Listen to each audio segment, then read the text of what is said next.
Hello, welcome to today's webinar, Keys to Performance Nutrition for Triathletes.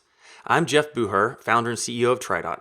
We optimize triathlon training using big data, advanced analytics, and artificial intelligence. But regardless of how stellar, how incredible your training program is, it can all fall apart if you don't get your nutrition right. That's why they often call it the fourth discipline.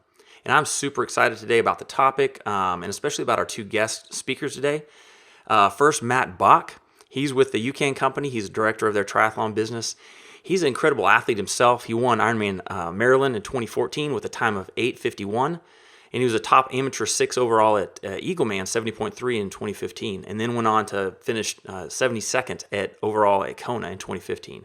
So he's been using UCAN since 2014. Prior to that, he'd had GI distress and bonking issues, but UCAN helped him transform that and his approach to triathlon nutrition in general. So he's a huge believer and now works for the company as their director of triathlon business, as I said. So he's going to be moderating today. And our presenter is going to be Dr. Krista Austin. I'm so excited to have her here as well.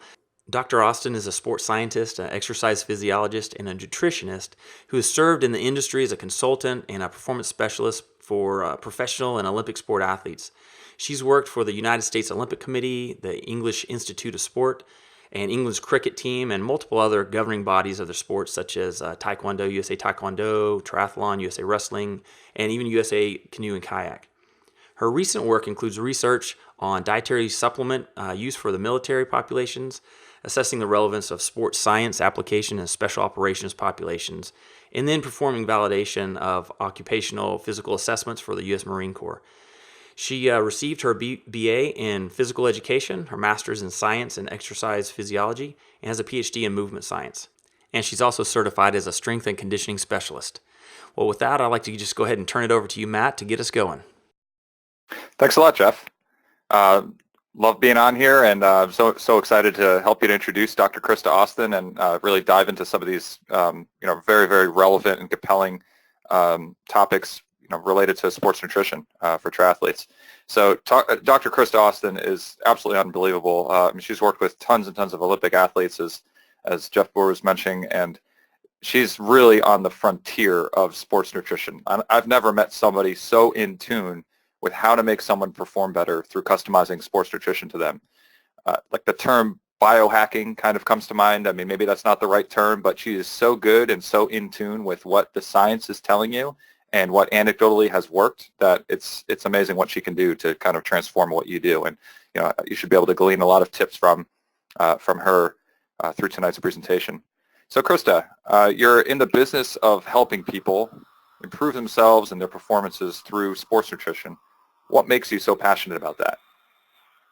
Well, Matt, I think a lot of it just comes back to my roots and where I started. And I started out as a coach. And typically coaches are someone who goes out and helps people all the time, right?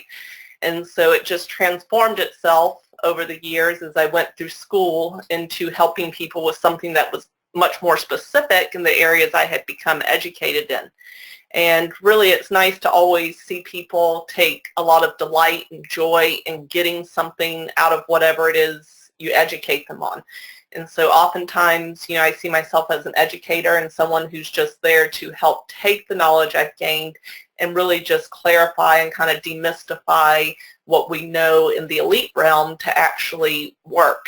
Because I think in today's world with all the marketing and the social media, they kind of tend to get confused. And so a lot of the enjoyment in terms of providing the services that I do comes from just seeing people figure it out and really get better because of it. Very cool. Yeah, so people like you that are helping you to improve, I can totally relate to that. And I've had a number of people in my professional, athletic career that have really helped me get to the next level, which is what you are so passionate about. So very cool. Well, I know you have some slides here, so I'll just turn it over to you so you can kind of dive in. And, I might pipe in here or there with a question, but I'll turn it over to you now. Okay, well, thanks, Matt, and thanks for having me, Jeff. I'm excited just to share some keys to performance nutrition for long course triathletes. I've been working with long course triathletes for about 10 years pretty heavily now, and it's an area that can really limit performance. Like you say, it's the fourth discipline just because of the huge energy expenditure they use on a day-to-day basis and really then out there on the day of competition. So I'm glad to be able to share some of the things I've learned over the years. So if we take a look at just the nutrition focus areas that you see people come to you for in terms of long course triathlon, they really can be split into two key areas. It's training nutrition and race nutrition.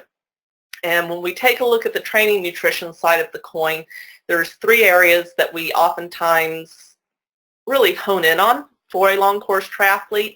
And that is one, periodization of their nutrition so that we can cycle macronutrients and manage their body weight and composition really well. And weight loss is one of the biggest areas that people will come to me for because long course triathlon is about carrying your body weight over a very prolonged period of time. And so they want to look to actually try and optimize their body weight. And then the third area for training nutrition is recovery. Because of the training that they do have to do to complete a 70.3 or an Ironman, it usually requires them training sometimes twice a day. And they train at intensities that are relatively high, and they've got to figure out how to come back again and again each day. And so we have to look at how do we optimize recovery. And then with regards to race nutrition, oftentimes it's four key areas that we're looking at. First and foremost, what are limitations to performance? And I look at that because we have to understand whether or not it's actually our nutrition that's limiting us and help, ending up being, like our friends over here in the porta potties and saying, that food I ate was a really bad idea, or is it the fact that maybe we didn't train specifically enough to handle what we needed to do on the day? And so oftentimes race nutrition revolves around incorporating those two and seeing how nutrition can ensure it backs up the extent to which we've trained and helped us, get through everything on the day without any of those performance limiters coming into play. The other area is avoiding GI distress. For most people doing long course triathlon, that is the biggest concern. I just want to get through the race without having any GI issues. Just help me do it. They don't even sometimes focus on their times. They just want to get through the race without that. The third area is changing their perception during the race, and how do we use nutrition to actually help them do that? Usually they get out there and they start to think a certain way and perceive the food they have with them to fuel them on the day as something that doesn't even look appealing. And so we want to actually design nutrition to help them say, you know what, this is going to help keep me going. This helps everything feel easier or tolerable while we're out there. And then lastly is we work towards simulation days. I cannot tell you how many athletes have gone into a long course triathlon and they've never actually simulated what they're going to do. And so these are the focus areas that we typically look at for an athlete who comes to me for long course triathlon. So let's talk a little bit about nutrition periodization, the first area I mentioned for training nutrition. And why is this such a big concept for most long course triathletes? Well, typically they walk in and they have a list of things that they want to achieve, but they've never taken that list and put it into key time points for the year. And so typically I take their goals and I organize it into the preseason, competition period, and off-season. And what we do when we organize their goals is we find a way to put them into each of these areas so that it helps them achieve actual performance outcomes, whether that's recovery or enhancing the number of watts per kilogram of body weight that they can push, or making sure they just don't have GI distress in competition. During the preseason, typically athletes want to learn to cycle their macronutrients so that they can meet the actual demands that they have each day and say, how do I do this? Because I know each day shouldn't be the same. They also tend to want to focus in on their micronutrient status. So they go and get blood work done. They take a look at iron and vitamin D levels. And then we also start to put in just what I call good habits, such as how do I hydrate properly to replace the fluids that I'm losing while I train, because there's a lot of athletes that don't do that and they end up with fatigue that's just purely related to dehydration, and it really wears on them. In addition, we'll focus on initiating post-workout nutrition and how critical it is or maybe is not to get something in immediately after training, and how frequently do they actually need to be nibbling throughout the day on carbohydrate to ensure that all of their energy stores are replaced. As they move into the competition arena, or that part of the season, I guess you could say, they actually start to sharpen up a whole lot on the intensity that they're performing all the time. And oftentimes that requires a greater amount of carbohydrate, but also for them, because their volume becomes lower, to be more careful and more aware of the calories that they're taking in. So they say, how do I do that and get everything in that I need to get in without putting on the weight that maybe I happen to lose during the preseason? And so that's typically what competition revolves around, is making sure that their body weight doesn't go too far one way or the other with changes in volume, and then also just ensuring that what we worked on in the preseason during simulations with regards to nutritional intake during the race is actually working for them. That competition season starts very early on. Typically April is when I see most athletes start testing that period out, and then it finishes out either in October or November for most long course triathletes. So that competition phase can actually be relatively long. And then the other time point is the off season. And everyone goes, how much weight am I allowed to gain? How do I manage my body weight and my energy levels? Because a lot of times they take that time off. They're not expending as much energy, but they're accustomed to eating really frequently and just nibbling all day long. And if they're not careful, you'll see them gain more than 10 pounds, maybe on the upwards of 15 or 20. And then they walk back into the next season having to cycle their body weight down again, and it's actually a relatively unhealthy process. And so those are the three key blocks that we tend to periodize nutrition goals into, so that we can help athletes reach their goals with regards to long course triathlon. Because at the end of the day, if we can stay consistent with our nutrition, we usually can get them to all their goals that typically take more than just one season to achieve. So Krista, would you say that for this periodization during the off season, I understand like too much of a cycling of weight gain and loss, and your body composition is getting way worse during the off season and getting better, but is some degree of that a good thing, or do you kind of want to maintain a very, very stable weight throughout the whole year, or body composition maybe is a better term? What I advise athletes to do is to probably never gain more than 10 pounds in the off season. Typically the first 5, when you truly sit down and just rest, it's just a restoration of muscle glycogen, water, and electrolytes. And then the next 5 is typically true weight gain. Once they start getting past about 10 pounds, I actually start bringing it into question a little bit, because they're going to be heavier to an extent that as they come back into training, they may increase their risk for injury just due to the extra body weight. Plus, weight cycling for the everyday person is not that healthy anyway. And we want to make sure that we're not causing these huge fluctuations all the time that long-term could have a detrimental effect. Makes sense. Thank you. And then, of course, the biggest question in today's world that everyone asks when they come in to do their nutrition periodization is, Krista, which nutrition plan is right? Which one do you advocate for? And we actually have to ask the question, which one is right for me? And I said, we need to find out what is in your best interest.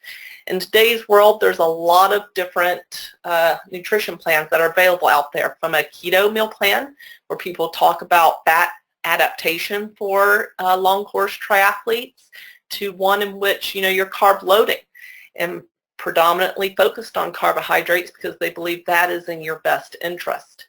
And what I typically say is, hey, let's find which one is best for you.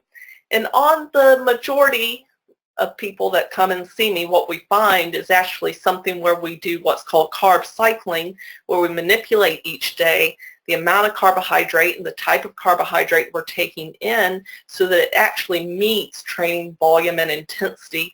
And that is typically the one that most long course triathletes end up going with.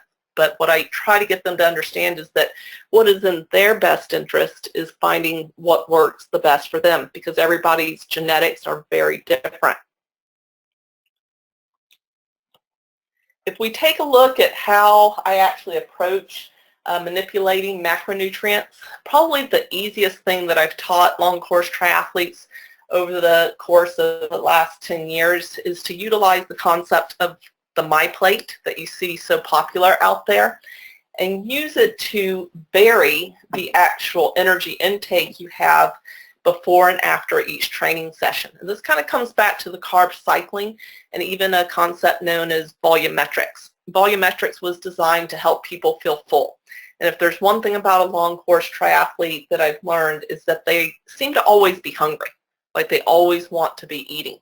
And so the greatest approach that I've always found is to find something that can, keep them honest, I would say, about what they've just been doing, and then applying appropriately the quality of foods to match what they've been doing. And so typically my clients start off their time with me by taking a picture of everything they eat and storing those pictures, and we qualitatively assess the pictures to say, how good is the quality and how well does the quality match the actual training that they're being asked to perform? And then we say, how can we begin to manipulate the plate itself to better achieve the body weight and composition goals or the GI distress goals that they have, and continue to manipulate it so that they get to where they're going. Now, some people's plates look pretty good from the get-go, and those are the tougher ones to actually work with. But on the whole, I would say that most people can walk into their nutrition plan, take pictures of what it is they're currently doing, and begin to realize that they have some low-hanging fruit and that they're not really paying attention to whether or not their nutrition that they're eating before and after training is matching what they're actually doing. And so the method I've come up with them for trying to keep it simple is to say, okay, let's design my plates based on how hard you've just been working. And we used a rate of perceived effort approach, and it's as simple as what you see here. If they're at an RP of 1 to 3, their complex carbohydrate is significantly reduced. It's only about 25%, and their fruit and vegetable is about 40%, with protein being about 35%. As we move into the more intense training sessions, what I ask people to do is to just increase the amount of complex carbohydrate and reduce the amount of fruit and vegetable. And then when training is really hard at the highest intensities, they go ahead and increase again the complex carbohydrate and just slightly reduce the protein and fruit and vegetable. And so it's a way to allow them to manipulate their macronutrients without actually having to dig in too deep and think too much, I would say, and just eat until they're on full. And I say, once you're on full, you need to stop. And so that's actually been the method that I've had the most success with, and then allowing them to always be taking pictures of how much has my plate changed. And that's when they tend to be the most successful at manipulating their actual caloric needs and their macronutrients and making it relevant to what they've been doing in training. So there's two things that I noticed here on these pie charts, which are kind of fascinating with the periodization like this. But two things I noticed. One is that it's fruits and veggies and complex carbohydrates. So there's a distinction, it seems, there between kind of good carbohydrates and bad carbohydrates. And then the other thing I notice is that there's 3 macronutrients: protein, carbohydrates, and fat's not listed. So can you touch on those two things? Yeah, so I never put carbohydrates into are they good and are they bad. I tend to put them into how calorically dense are they. And so if you take a look at most complex carbohydrates, they are things like sweet potatoes, quinoa, brown rice, things of that nature, and those have a lot more calories than our fruits and vegetables. And so the reason that area expands as the training gets harder is because they usually need it. You've burned that much more in terms of calories. And when it comes down to fat, what I always teach is that there are visible and invisible fats in our food. So protein sources, for instance, whether it's fish or chicken or beef, has fat to it. And I said, you really don't see it if it's a good piece of protein, but know that you're consuming it. Same with fruits and vegetables. We'll put avocado on top of our salads, or eggs, something of that nature. We'll grate our cheese, over our quinoa, or we'll put some butter on our sweet potato. We're not really thinking about it, but we're giving ourselves fat that for the most part we want to keep invisible. We don't want it to be something really visible like tons of butter or a lot of mayo or something of that nature. So that's how I approach teaching them to look at the fat that's actually in their diet.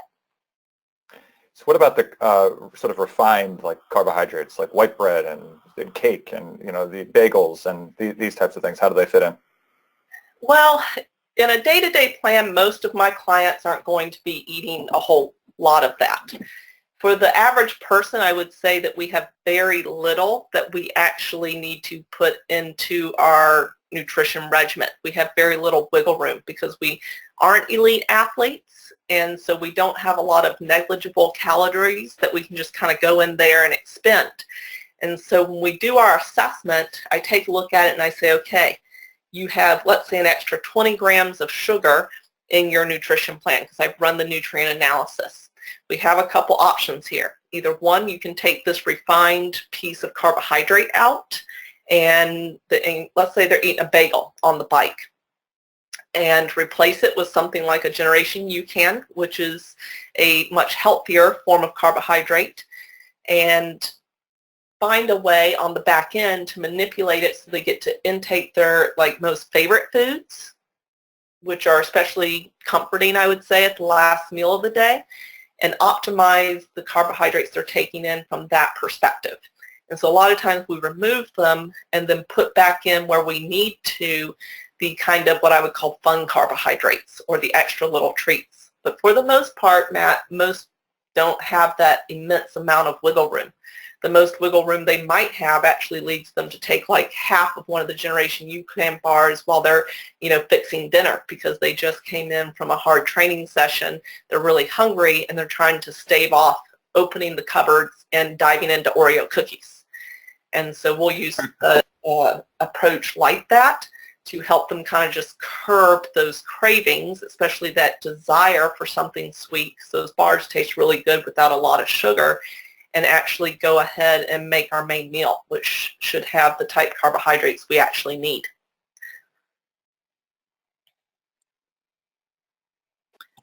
So the next area that we typically cover down on outside of our primary meals and snacks is how much carbohydrate do I actually need when I'm in training.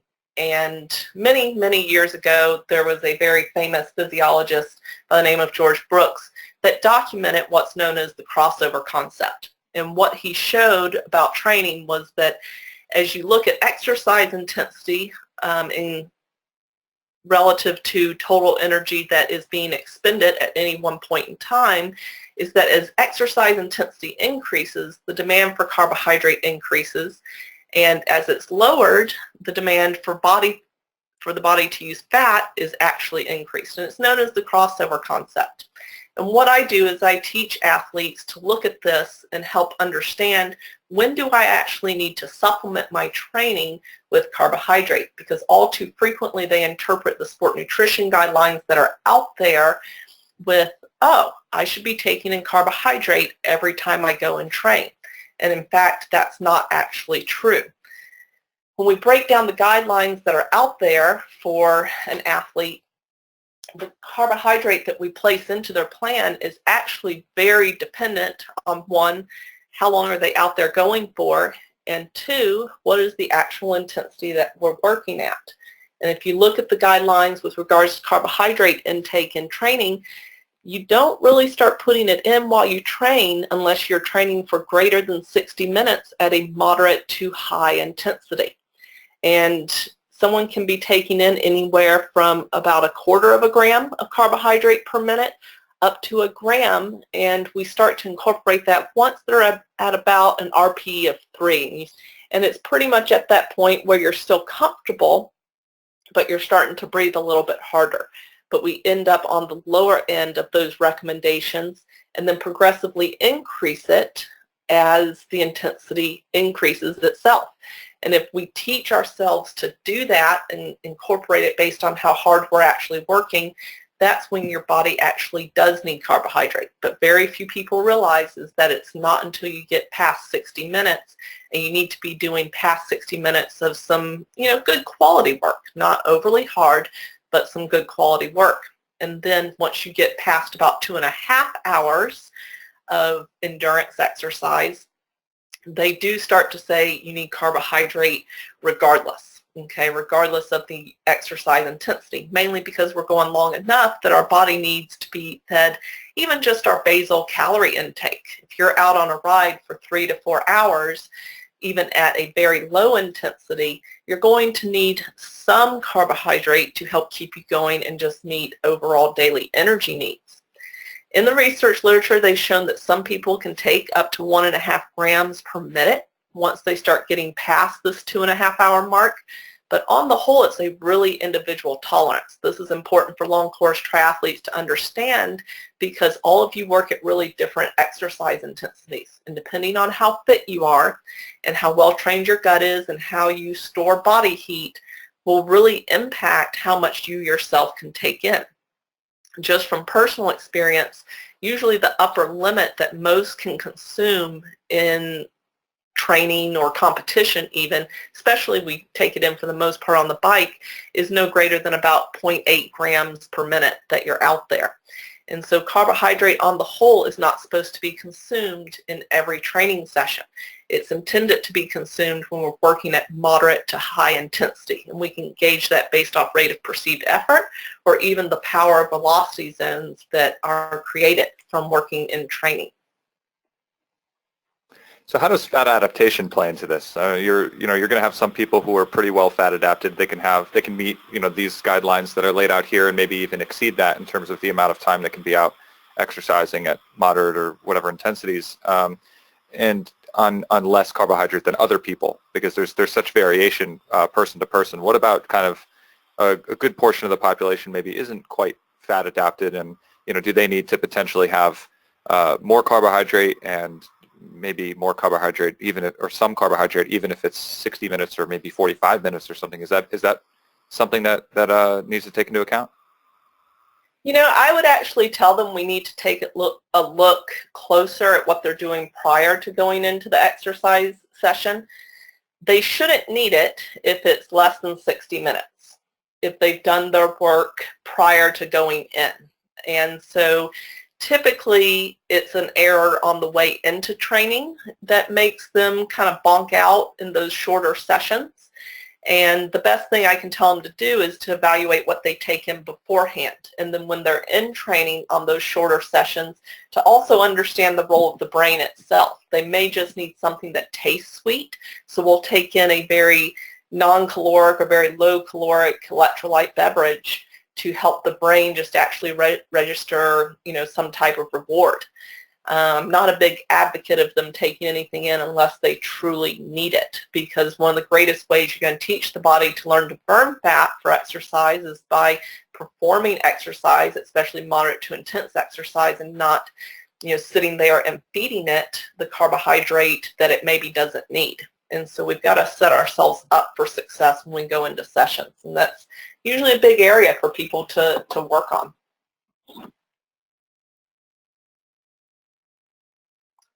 So the next topic area that we mentioned with regards to training nutrition is the manipulation of body weight and composition. And usually for most triathletes, that revolves around weight loss. And so oftentimes we have to work towards setting goals with regards to power to weight ratios and, focusing in on what we're going to have to do on race day so that they know that they are doing what's right and they can motivate themselves to exert the control they need to in order to manipulate their body's mass. Why do we focus on body composition and racing weight so much for long course triathletes? Well, quite frankly, the bike is the biggest component of the actual race, and that's very dependent on improving your power to weight ratio. For most people, this means decreasing their body fat mass and maintaining muscle mass. Very rarely will they say, hey, I want you to build muscle for me at the same time and increase possibly body weight. Usually there is always a trend towards losing the weight. How do you know whether or not you're doing the right thing and that you're actually helping yourself?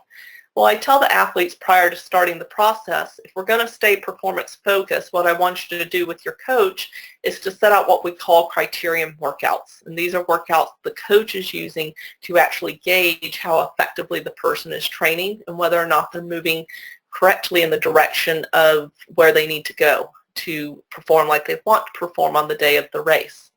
The second thing we tell them that gives us an indicator as to whether or not we're doing the right thing with body composition and weight is how well they recover from training. If we're in too much of a deficit or pushing the body too hard with manipulating nutrition, recovery tends to decline and also just their overall daily energy. If those two things start to go out the door, we're not going to get the performance benefits anyway. And so those are great ways for athletes to actually evaluate whether or not what they're doing is actually appropriate or working for them.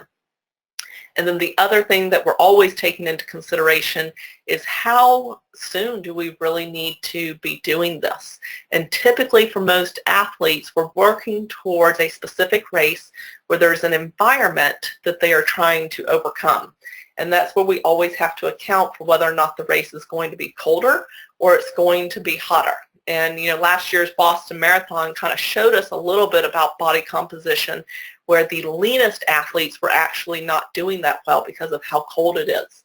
And so oftentimes athletes will carry slightly higher levels of body fat, not necessarily body weight, when they go into colder races. Whereas conversely, when you go into a hot race, you want to be able to dissipate heat as best possible, and we can't do that if we have increased levels of body fat mass. So they want to get the leanest, usually, as lean as they can without harming performance as they go into hot races.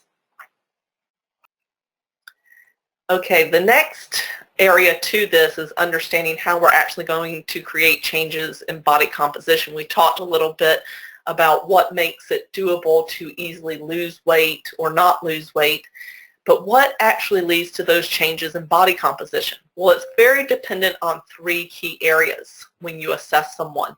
First and foremost is what is the current glycemic load that they're taking in. So we take a look at the quality of the food that they are consuming, the volume of food they consume at any one point in time, and then third, the actual macronutrients that they're mixing together. Are they eating just very high glycemic carbohydrates with minimal sources of protein? Or are they actually kind of doing a good job with eating low glycemic carbohydrates and good, whole protein sources? And we have already a very low glycemic load because they're eating in small enough portions that we're not creating huge spikes in blood glucose. The second area that determines this is their training intensity when they first show up with the body composition that they have. If they're doing a lot of dynamic exercise already, then they're going to be leaner than they typically would.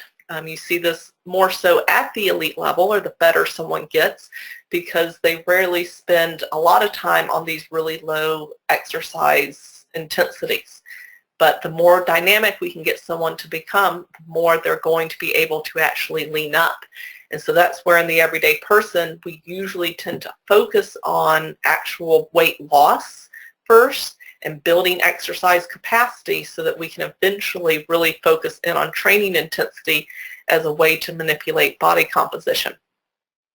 And then the third area that really determines how much body composition is going to change when you're manipulating nutrition is the starting point itself. How lean are they versus how high are they in body fat? What is their actual training status? Are they someone who's been training for 15 years and we don't have a huge window to actually manipulate the training itself? And what are their genetics? I've had professional athletes show up that say, why is it that I cannot lean up?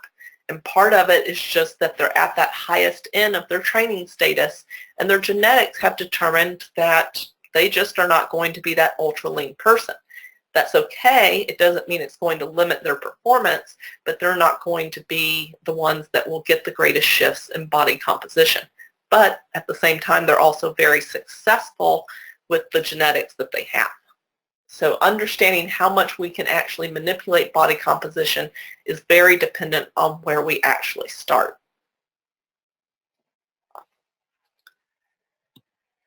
And then the other area, just regards to training nutrition, is maximizing recovery. I can't tell you how many triathletes have walked in my door and they just are compromising themselves because they don't set themselves up for success on the recovery side. Recovery starts before your training ever even begins, and that means timing your nutrients appropriately and ensuring that you go into training sessions with the fuel that you need to do it.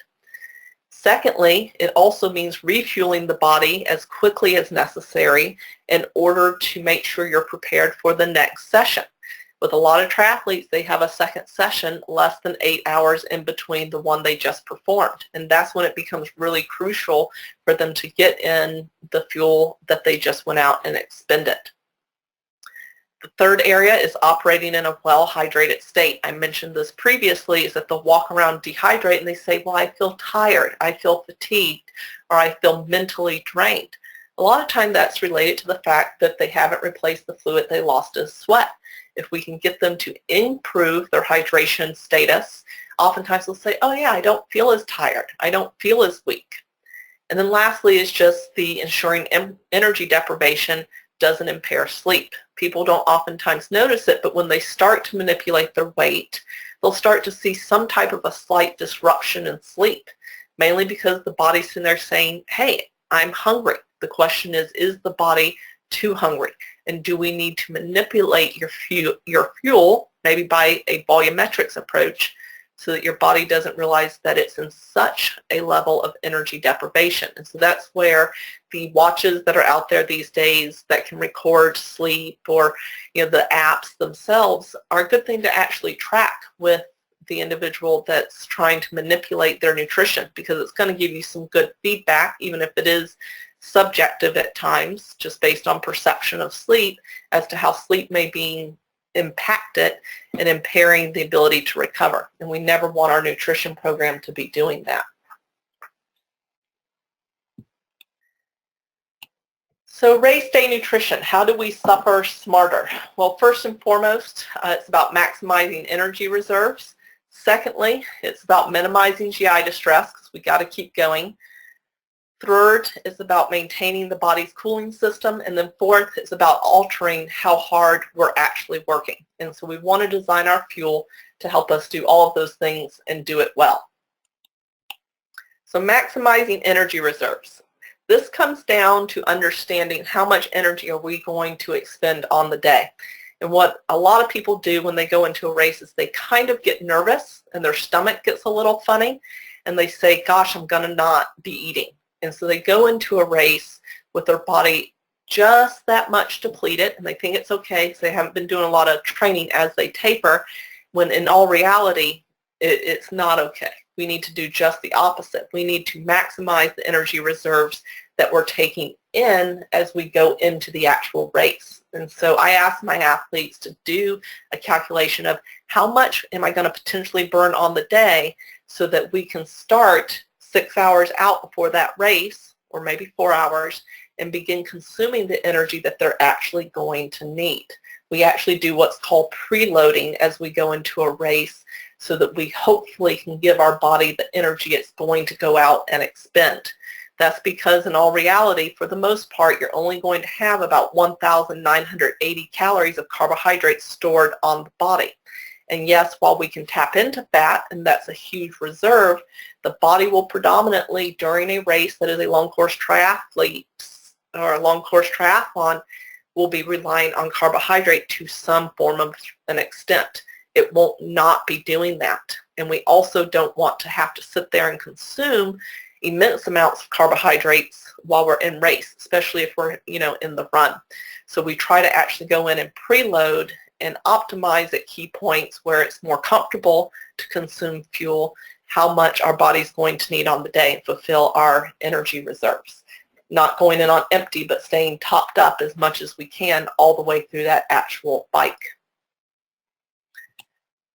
The second key to optimizing race day nutrition is really the use of what I call low residue foods, or they're called low residue foods. And these are foods that don't have a whole lot of fiber in them. Typically, we tell people on a day-to-day basis to eat a high-fiber diet because it is, in fact, healthier for us. But starting about 3 days out from the race, what I ask athletes to do, and part of this is to get anything out of the digestive system that's going to bug it, right? And fiber is one of those things that may cause us some issues while we're out there during long course triathlon. And so we begin to switch the high fiber foods into low residue foods or low fiber foods. So that means taking things like whole wheat bread and switching over to white bread, chunky peanut butter to creamy peanut butter, or things like quinoa to white pasta. We actually want to get down to about no more than 10 grams of fiber per day, and it really does become a benefit if you're taking in about that 30 to 40 grams of fiber that many people actually do take in if they're eating the right way as a triathlete, and they take that in on a day-to-day basis. It also allows us to restore muscle glycogen that much better, just because the carbohydrate sources are a little bit more high glycemic. Now, one thing that will kind of freak some triathletes out is that this results in an increase in weight gain. And because it increases weight gain, they say, oh my gosh, what do? I don't want to gain weight or more than 3 pounds, let's say, as they taper and they do this process. So one of the things we will do is use the Generation UCAN product to serve as the carbohydrate, because it doesn't have the fiber content in it, and it's easy to add into meals without the big glycemic response, and it helps just control weight that much better.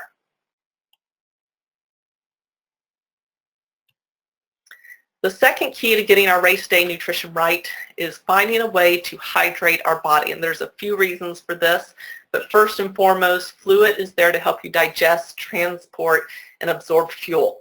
And we need to minimize dehydration because the hydrated state is really responsible for actually cooling the body. When most people are out there, and there is something such as functional dehydration, but for the most part, most people need to stay well hydrated in order to keep their overall system working well. However, in practice and simulations, the big thing we want to learn is how much should I be drinking? Because if I drink too much all at once, I'm going to get some actual digestive issues. Secondly, is when you choose those fluids, you have to also turn around and say, okay, what do they have in them? What do they give me with regards to the volume that I'm putting into my body? And that is an opportunity that we have to look at that fluid source and say, is it giving me the carbohydrates that I need? People also will ask about things like bars and gels in racing. And what I will tell you is that bars on the whole, I actually advocate for you to stay away from, because as blood flow is reduced to the gut, it's a lot harder for us to actually break that bar down. And so my recommendations is to stay focused on fluids that are concentrated just enough, as well as fluids with electrolytes. Sometimes people choose to take in gels, but I actually recommend, minimizing that if you can't find one that actually has the right carbohydrate sources, or they're taking in too much of a carbohydrate source that may actually cause GI distress, because you're, kind of substituting in gels for fluids that should actually have the carbohydrates that you need. So what are those carbohydrate options that are out there? Well, I tend to categorize them based on ones that are from highest to lowest osmolality. And the higher the osmolality of the carbohydrate source, the more potential it actually has for GI distress. And so if you take a look at how you move down into lower osmolality carbohydrates, it goes from simple sugars to maltodextrins to one that we know today as superstarch, and that is one made by the company called Generation UCAN. And the reason that that is the actual primary source that will be the base of energy intake for my athletes is because the osmolality is the lowest, and that allows the body to absorb it the best. However, I will also acknowledge is that sometimes we need a little bit of the other forms of carbohydrate. And we do incorporate those, but very, very minimally, because we want as much absorption as possible. And that's what the superstarch gives us, is a nice steady carbohydrate source and a very low osmolality beverage. Now, Krista, because of the low osmolality, I think on your previous slide you had a note on there, don't drink too much at once. How does that play into with superstarch? If it has such low osmolality, can you drink more of it at once? Yeah, you actually can. Because the osmolality is lower, it's going to empty a whole lot faster. And so with low osmolality beverages, we're going to be able to supply the body with larger volumes of fluid that much quicker.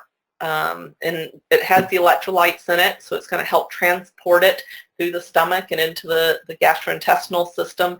And that is one of the benefits of the way they've actually formulated the superstarch, is that it's got a very low osmolality where it's giving you carbohydrate and a good amount of it, but also doing it at an osmolality that makes it easy to transport.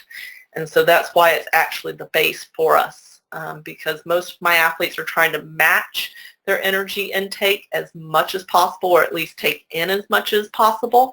And they say, okay, how do I do this without causing GI distress? And that's where the superstarch has benefited us a lot in terms of increasing the amount of calories they can tolerate during the actual training or competition that they're doing. Mm-hmm. The other type of carbohydrate that I mentioned is that of high glycemic carbs. And some people will say, well, don't you just go with the one type over the other? And my answer is actually no. What I've seen over the years is that we get our best performance by optimizing and integrating the best mix of different types of carbohydrates for us. And there is a role for high glycemic carbs, even though we can't take in as much of those as we might be able to take in of something like a superstarch. But studies on just putting carbohydrates into the mouth and rinsing them have shown that, they don't go through the GI tract and they don't get GI complaints when we do this, because you're not actually needing to absorb it. But what that carbohydrate mouth rinse studies have actually shown us is that there's areas of the brain that when that carbohydrate hits our mouth, we're actually saying, oh, this tastes good. It's a reward. Let's push that much harder. And so what they've shown is that it can enhance performance. And so what I try to do is find ways to put just a little bit of high glycemic carbohydrates into my athletes' plans so that they do get the brain response. And what we find is that multiple forms of transportable carbohydrates give us the best performance on the day. But you do have to moderate them so that they don't go in and cause the GI distress that the superstarch is actually allowing us to minimize.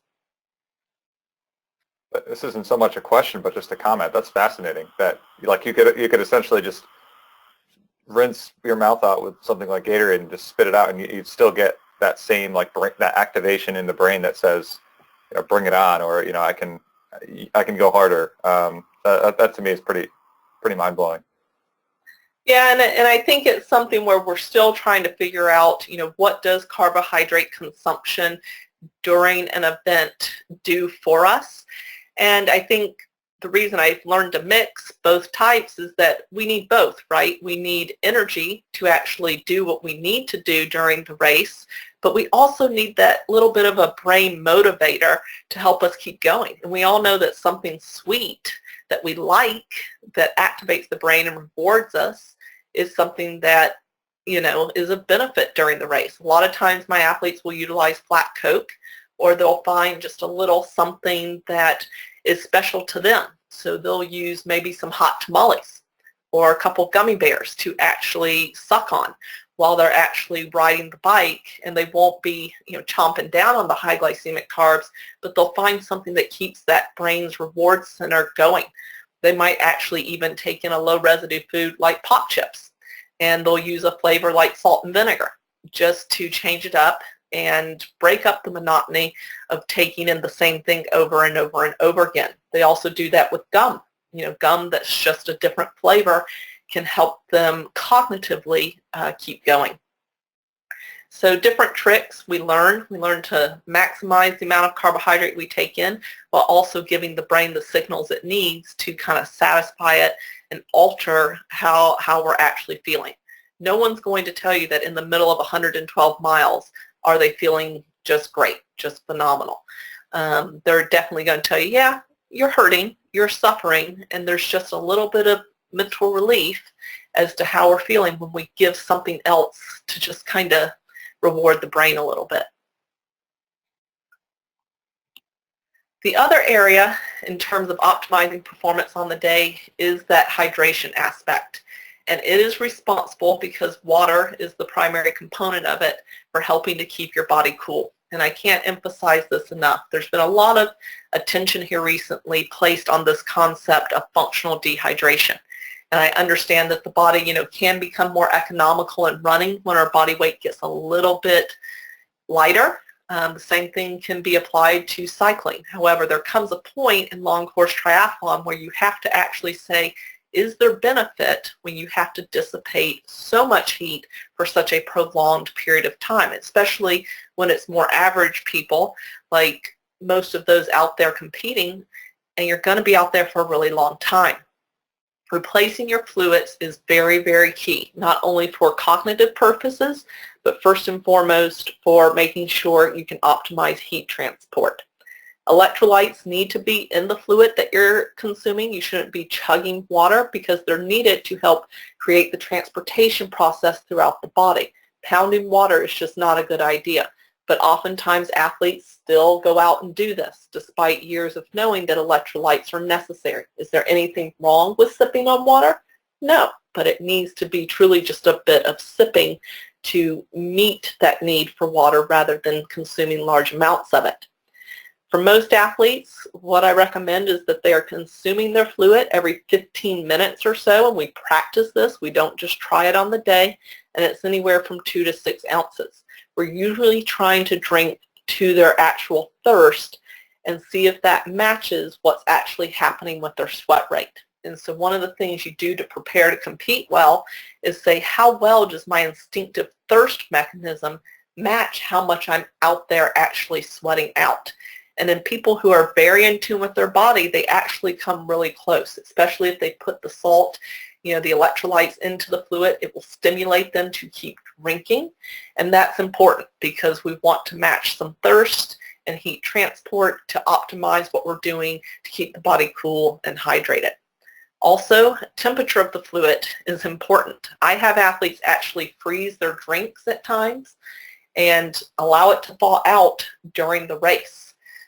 It's going to be that much cooler. There's a certain component of it that you can keep in your room and take to the race with you. And in some instances, we freeze some of it. In other instances, we just put it in the fridge.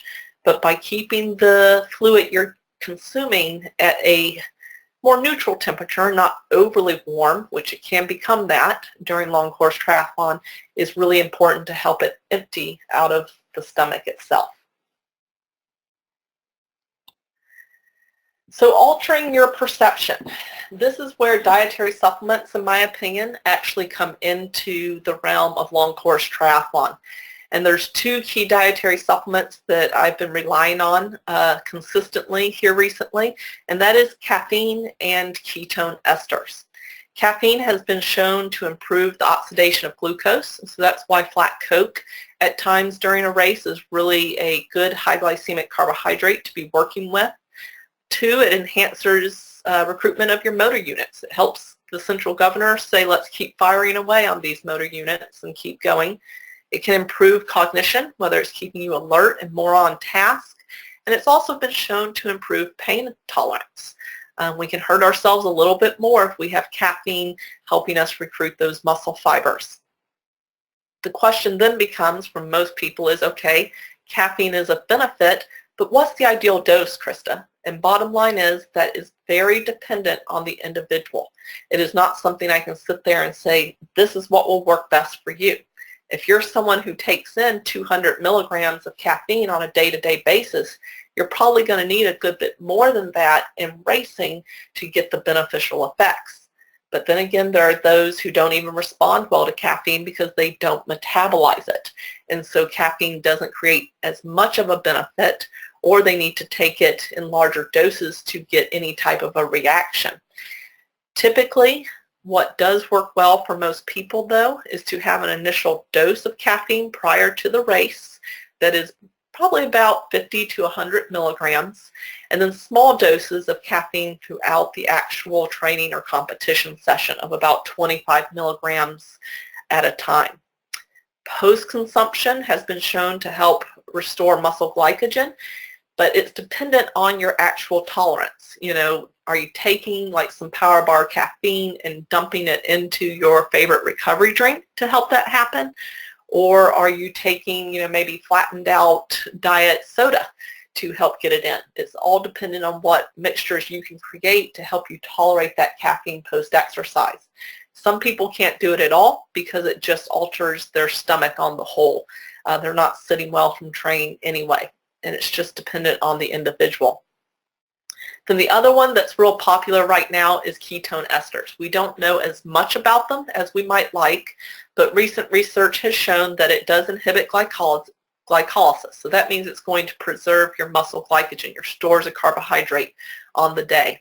It's also been shown to improve cognition, so sustained focus, and also improve recovery. So one of the things I've been trying out with the athletes here recently and very successfully is incorporating this pre-race, during the race, and then immediately post. And one thing they're telling me is that, I just feel that much stronger while I'm out there. And I'm also recovering that much better. So those are two things that can actually work towards helping to alter our perception while we're out there during a long course triathlon. Those are the two supplements that seem to complement the carbohydrate and electrolyte components very well. So how do I design my own, Krista? What do I do to try and take a look at this? And I will tell you that what I do with my athletes is to first and foremost do an energy expenditure assessment. I want to know how much we need for our base and how much we're going to expend during the swim, bike, and run. And then we start plotting and planning as to how we're going to get as much energy in as possible. Okay, that's what determines your plan in racing. The second thing we do is take a look at overall fiber content of their day-to-day nutrition plan and understand whether or not a low residue plan is going to benefit us as we move towards it, and saying how can we begin to practice this so that we know what it's like to push a lot of the fiber out of the gastrointestinal and the colon itself, because it often throws people as to what that feels like, but it can be of benefit just to help control GI issues on the day. And then we move into what are we going to do on the actual day of the race. And we start with planning breakfast. We need to know that it's familiar to them, that it's low residue, and it can account for significant portions of the energy they're going to expend, especially during the first part of the race.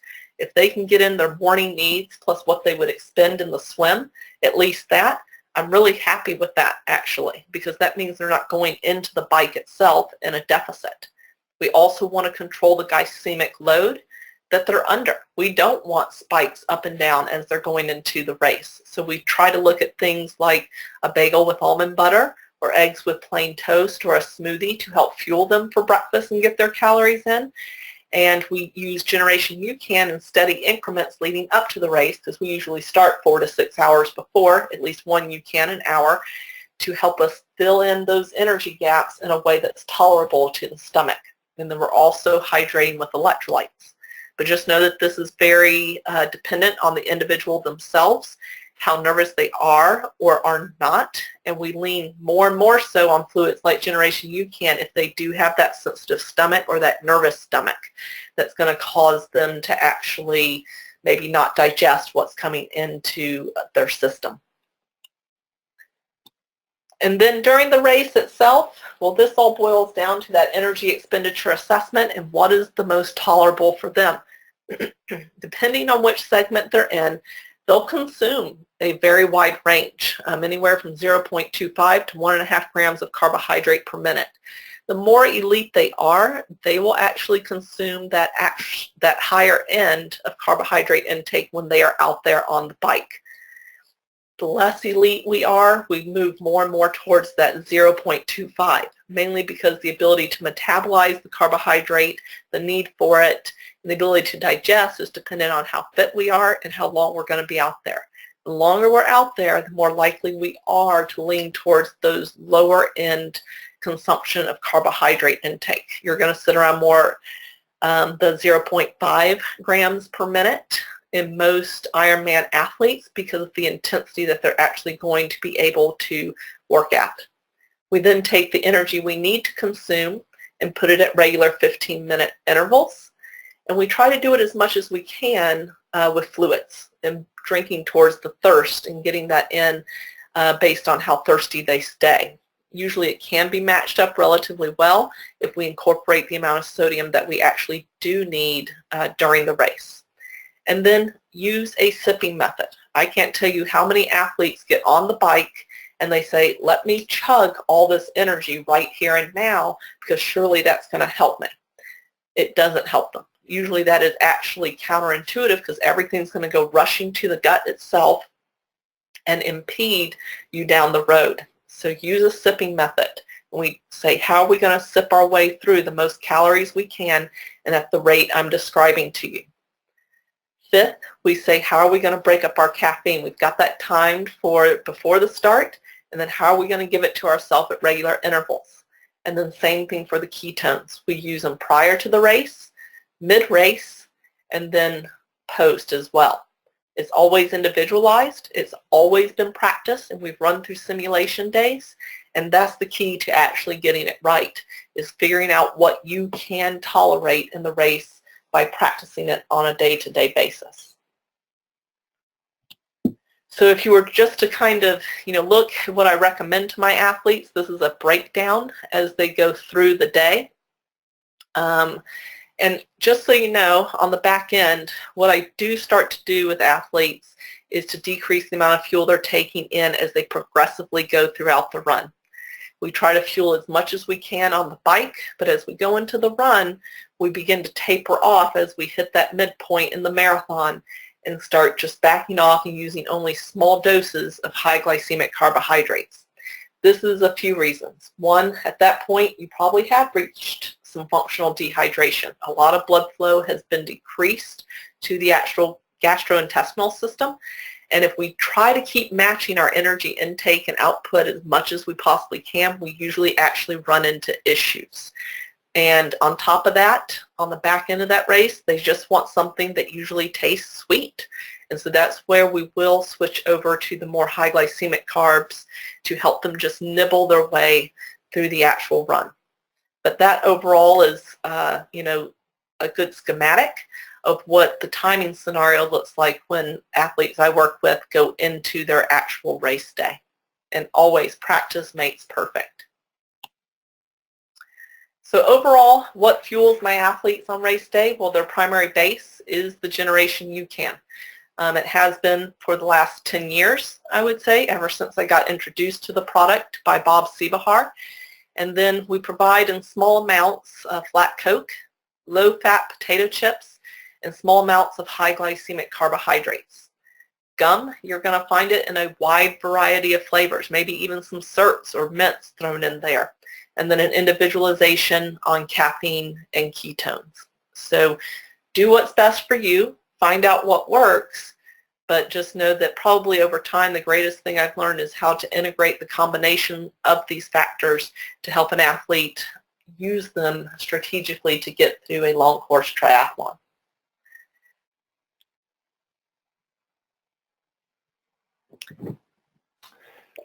Fantastic. I learned a lot, and I've already spoken with you on a couple different occasions, but I still picked up a lot of really interesting tidbits to bring into my own training and racing. So thank you, Krista. Yeah, no problem. The whole goal is to see if we can't share and help people do this better, because it can get rough out there.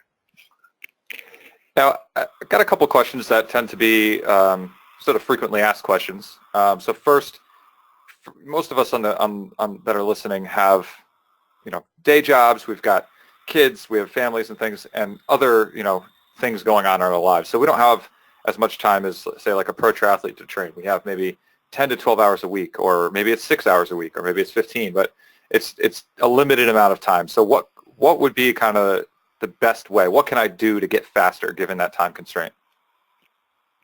Well, the first thing you can always do to get faster, regardless, I would say, of your time constraint, but especially when you are limited in what time you can, donate to your recreational activities, is to focus on high quality training. And usually that means training at or above the actual intensity that you're going to race at. You need to do what's going to give you the most bang for your buck, and I think that's what TriDot actually focuses on, is helping athletes train with the most quality possible underneath the fewest amount of hours, which is what you're going to need to do to build the work capacity you'll need for a long course triathlon. Great. And then you mentioned, you spoke about UCAN on several occasions and how it's, right here you have the primary fuel. So, tell me a little bit more about it. Like, why are you such a proponent of UCAN? Well, one of the biggest reasons I, have pursued Generation UCAN's products over the years is because a lot of the people that come to me, first and foremost, have GI distress when they do long course triathlon, and they've had to drop out of races. They want to go out there and conquer it, and they say, how am I going to do this? Because either I'm bonking and I'm on the side of the road and I'm sitting down and going, how am I ever going to finish a race? Or two, I'm having severe GI distress and I'm getting through the race, but I'm doing so suboptimally. So that's always why Generation UCAN has been the fuel source ever since I got introduced to it that I've leaned towards for the athletes in terms of their primary fuel. The second part of that is just the fact that Generation UCAN on the whole is just better for you, okay? People can use it as a snack to incorporate into their meal plan and actually not go tapping into a whole bunch of sugar, and it can help them fuel throughout the day, refuel from their training, and it's just what I would say is better for you. It's healthier because of the carbohydrate source being so low glycemic and not causing these wide variations in blood glucose or spikes in insulin. So that's why I've really leaned on it. And like I mentioned, a lot of triathletes are trying to lean up. So it's a low glycemic load carbohydrate, and they're also trying to lose weight for competition. And so that really is a key reason to go ahead and stick with UCAN as a key fuel source for them. So several reasons why I've leaned on it. Great. So for those who'd like to try UCAN, we have a promo code for those listening. It's try.25, and that's 25% off your first order. It's a one-time use, so helps you out on your first order, and then from then on, use try. Just try, and it's 15% off in perpetuity. So I'll pass it back to Jeff at this point. Thank you so much, Krista. Jeff. Well, thank you, Matt. I truly appreciate the partnership we've had with UCAN for many, many years now. And TriDot partner with UCAN for one simple reason. It helps our athletes stay healthier and perform better than anything else out there. It's just a bonus that we get to work with you and Krista and your team are just so knowledgeable and willing to share and support the triathlon community. So Krista, great material as always. Very well done. Thank you for your time today. And I'd encourage you, anyone listening that has not tried UCAN, to definitely do it. Take advantage of that discount code. And also, if you're not using TriDot to optimize your triathlon training, I'd certainly invite you to do that. You can go to tridot.com and start a 14-day free test drive. It's really simple to get started, and you'll be glad you did. So thanks again, everyone, for attending. Until next time.